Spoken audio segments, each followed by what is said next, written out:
सेवा कार्यों के बदले मिला सम्मान व्यक्ति के आत्मविश्वास को बढ़ाने के साथ उसे और भी प्रेरित करता है उस कार्य के लिए जो समाज की नजरों में सम्मान के काबिल है। निस्वार्थ रूप से की गई कोशिशों की ये तस्वीरें बयान कर रही है इंदौर के हासिजा दंपति की उस कामयाबी को जो कोरोना काल जैसे विभत्स दौर में अपनी सोच समझ के जरिए उन लोगों को परेशानियों से मुक्ति दिला रही थी जो अवसाद में घिरकर मानसिक एवं शारीरिक रूप से कमजोर होने लगे थे।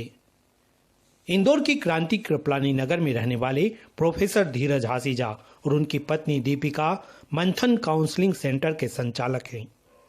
कोरोना काल में ऑनलाइन कोर्स के जरिए घर परिवार, रिश्तेदार, पड़ोसी, मित्र, समाज और शहर के साथ देश के अनेक लोगों की काउंसलिंग निशुल्क रूप से करते हुए उनके मानसिक तनाव को कम करने में इस दंपति ने अहम भूमिका निभाई। डिप्रेशन के शिकार लोगों में महिलाएं, बच्चे, बुजुर्ग, डॉक्टर, पुलिस, नेता, शिक्षक सहित सामान्य लोग भी शामिल थे। अनेक सामाजिक संस्थाओं ने हासिजा दंपति के इस सेवा कार्य को सलाम करते हुए उन्हें सम्मानित किया। इसी कड़ी में इंदौर की एक संस्था हर्ष ने प्रोफेसर धीरज एवं दीपिका हासिजा को मध्य प्रदेश के कैबिनेट मंत्री तुलसी सिलावट, सुश्री उषा ठाकुर, आईजी हरिनारायणचारी मिश्रा के हाथों शहर के गणमान्य जनों की मौजूदगी में सम्मानित किया।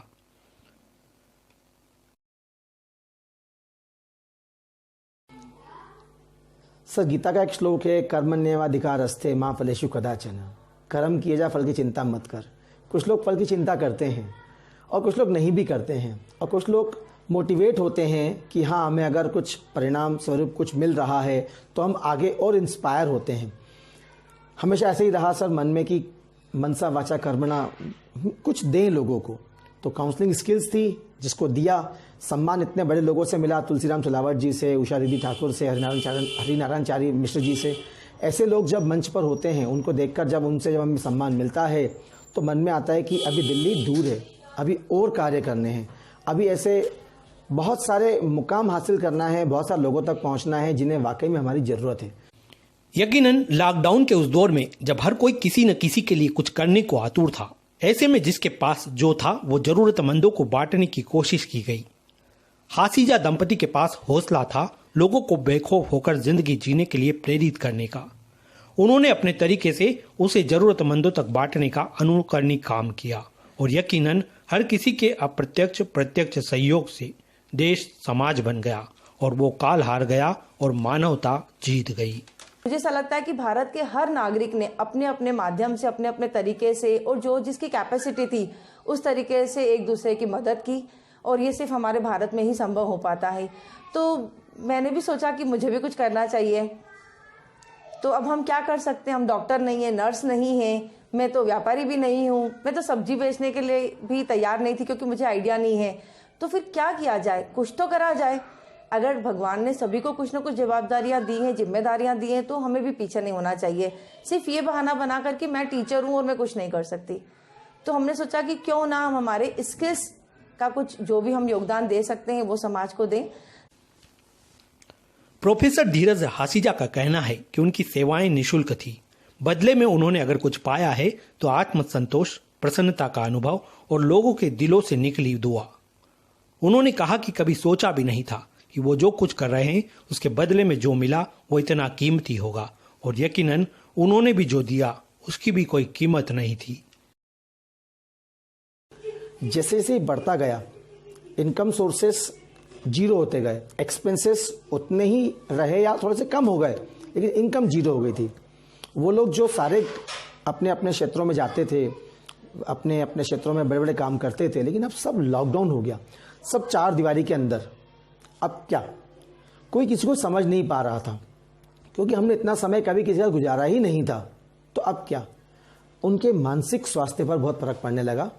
हस्बैंड वाइफ, बच्चे बड़े बूढ़े सभी लोग एक साथ बैठने लगे तो क्या होने लगा, उन सबके वैचारिक मतभेद होने लगे। तो उन्हें आवश्यकता पड़ी एक ऐसे काउंसलर की।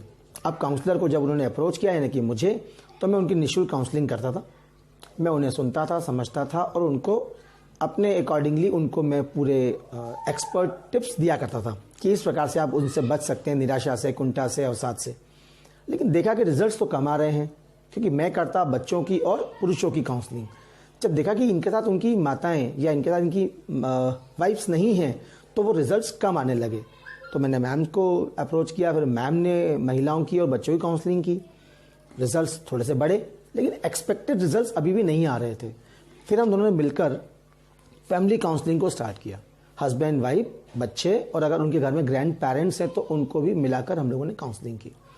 अब क्या होने लगा, इसके रिजल्ट्स ज़्यादा आने लगे, अच्छे आने लगे, तो उनका डिप्रेशन कम होता गया। ये चीज़ें लोगों को मालूम चलती गई तो वो लोग भी हमें अप्रोच करते जाते। तो आज हमारे पास अगले 2 दिन, 4 दिन, 5 दिन की भी डेट्स मिलती मतलब बुक हो जाती थी।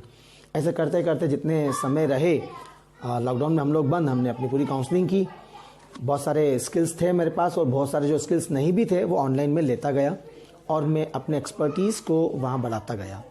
फिर मैम ने अपने कोर्सेज करते गए और मैम भी आगे मेरी हेल्प करते गए और हम लोगों ने मिलकर जब इस पर कार्य किया तो काफ़ी अच्छा लगा। फिर समाज को जब मालूम चला तो समाज ने देखा कि ये भी एक सेवा का कार्य है, जहाँ बाकी लोग अपनी सेवाएं दे रहे हैं ये भी सेवा का कार्य है। तो उन्होंने जहाँ कोरोना वॉरियर्स का सम्मान करना शुरू किया तो कहीं मुझे बुलाते, कहीं मैम को बुलाते, कहीं हमें साथ में बुलाते और ये सिलसिला अभी तक जारी है। काउंसलिंग अभी तक जारी है, चूँकि निःशुल्क हैं तो लोगों को जब अप्रोच होती है तो लोग बराबर हमसे संपर्क करते हैं और हम उनकी सेवाएं करते जाते हैं। श्रीमती दीपिका हासीजा का कहना है कि उन्हें मिला सम्मान समाज से मिला दायित्व है कि हम आगे भी उसी तरीके से काम करें।